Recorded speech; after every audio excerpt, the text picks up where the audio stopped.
Haya basi, kamati ya Olimpiki nchini Kenya NOCK inaendelea na juhudi zake za kukuza vipaji katika michezo mbalimbali ikiwa ni raga, magongo, vikapu, kuogelea na mchezo triathlon. Kwa kambi ambayo ilifanyika hivi majuzi na ilikamilika huko Isinya, kaunti ya Kajiado, ni kwamba kambi hii ilileta pamoja wachezaji zaidi ya 200 ambao tayari ni chipukizi wasiozidi umri wa miaka 18 na watashiriki katika mashindano ya kimataifa yajayo. Wachezaji hao wengi wao watashiriki mashindano ya chipukizi ya Jumuiya ya Madola yatakayofanyika huko Trinidad Tobago, ikiwa ni mashindano ya kuwasaidia sana chipukizi kama hawa kuwa na uzoefu kucheza katika mashindano ya kimataifa ya hadhi ama hali ya juu zaidi.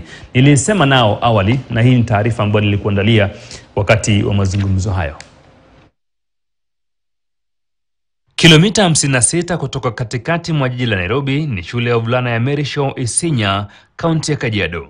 Ni hapa kamati ya Olimpiki nchini NOCK imeandaa kambi ya 3 ya mazoezi ya chipukizi. Michezo 14 imejumuisha hapa.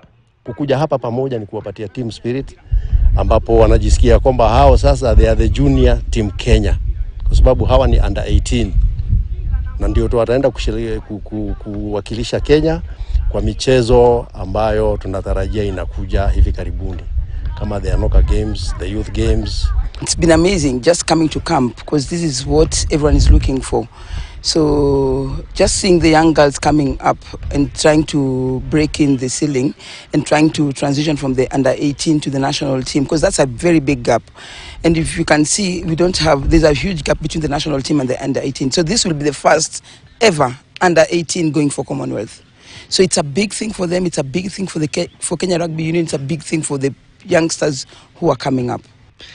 Lengo kuu la kuwajumuisha wachezaji hapa ni kuhakikisha kwamba wachezaji wanapata nafasi nzuri ya kujifunza michezo. Kambi hii lazima ifanikiwe ili kuboresha matokeo ya siku zijazo. If we start early, we stand a better chance of performing at the elite level. So this youth camp the program that we've come up with is to try and ensure that our sporting system flows.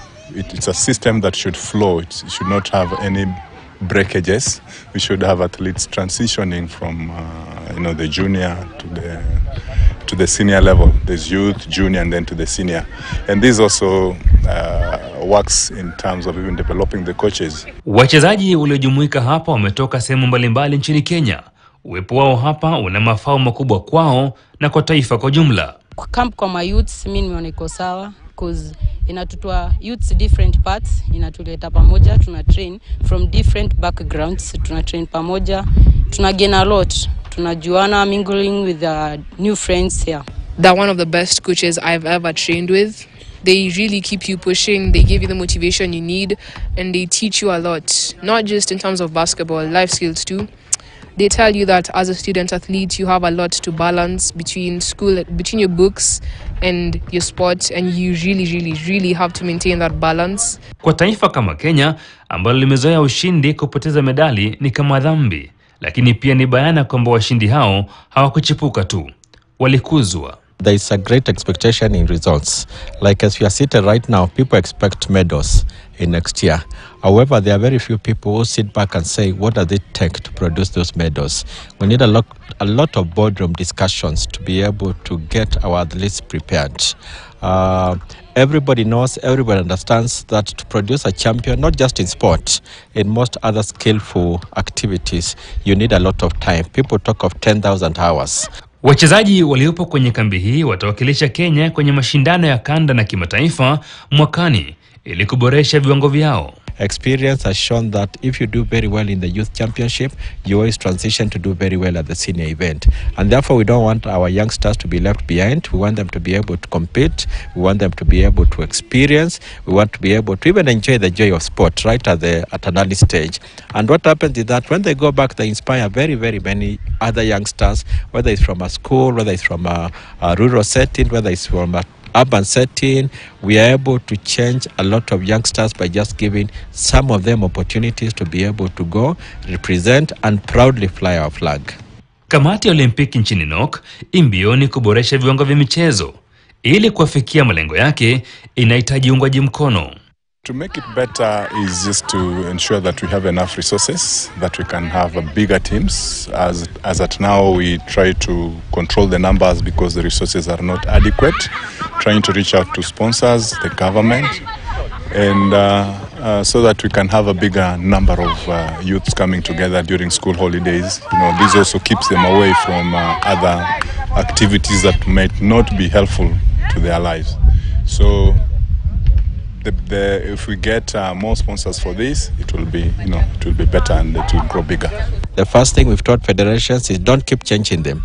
Give us the ones who you've selected to be trained continuously. Obviously, if there is emerging athlete who is very good, then that one can be added to the numbers.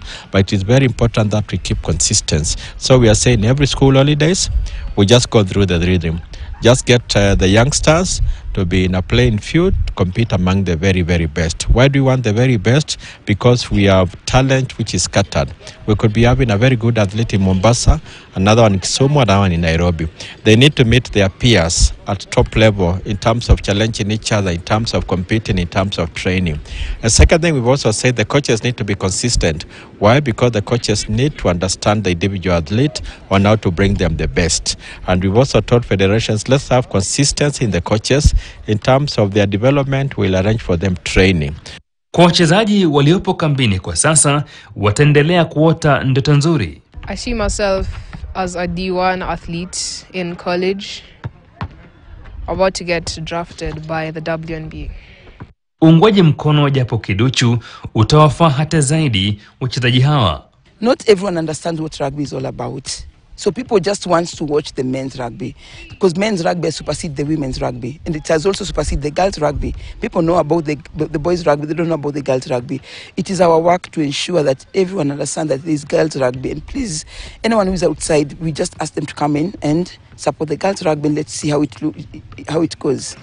Kilele cha kambi hii na mafao yake ni kushuhudia wachezaji wakati ya umri wa miaka 11 hadi 18 waliopitia mfumo huu wakijiunga na timu za taifa na kuziba mwanya uliopo kwa sasa. Kambi ya mazoezi ya kamati ya Olimpiki nchini Kenya NOCK imekamilika. Wachezaji ambao wametoka sehemu mbalimbali nchini Kenya wamejumuika hapa kufanya mazoezi na wamepata mafao makubwa. Mazoezi haya yanawaandaa kwa mashindano yajayo ya kitaifa na kimataifa ya chipukizi. Jeff Mogire, KTN News, Mary Show, County ya Kajiado. Haya basi.